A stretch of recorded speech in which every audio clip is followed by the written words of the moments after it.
Cheers brewers, this is the Coopers Hazy IPA, well, the extract version with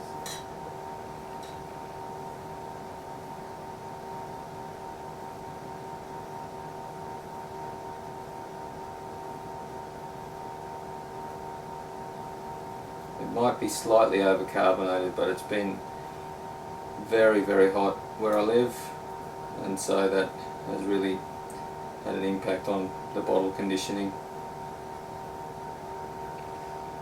I'll leave that there. I can smell it from over here.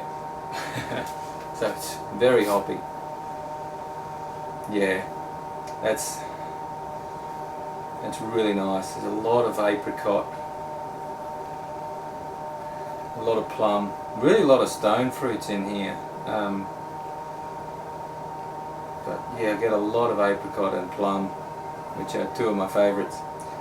And so remember, this was brewed with the wheat malt pre-hopped kit, and then it was some liquid malt extract, and then some extra dry malt. Extra dry malt. I didn't add all the dry malt, but anyway, let's give this a taste.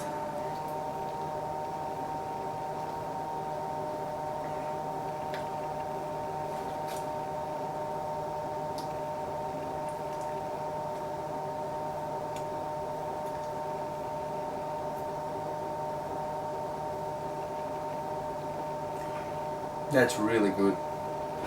The bitterness is really low, which is what you want from a hazy IPA, and the fruit, floral flavours of the hops are what's all that's coming through.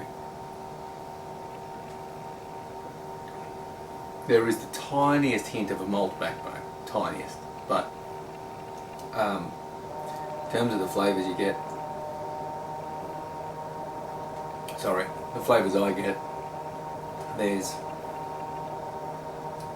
getting a lot of melon flavours, which are different to what you can smell, but there's a strong plum and peach flavour to it as well. So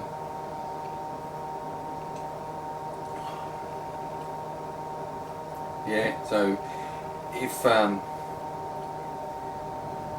if you like hoppy, low bitter beers, and you don't want to have to go to all the effort of what it entails with an all grain, and remember, there was only 75 grams of hops in this whole of the flavour aroma additions, and the dry hopping. So when you see recipes out there that have 200 grams in the dry hop, 300 grams in the dry hop, this is, to me, as sort of hoppy as you'll get, or as you might be able to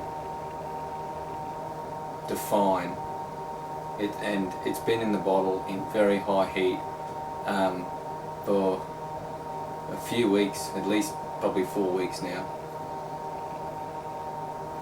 maybe 3, yeah, but still tastes very fresh, and there's so much flavour going on here. Alright, well, apologies for this video taking so long to post. Just did a bit of travelling with the intra borders opening up, so yeah, I just haven't been home to sample some of my products, but this one will be pretty good. Till next time, happy brewing.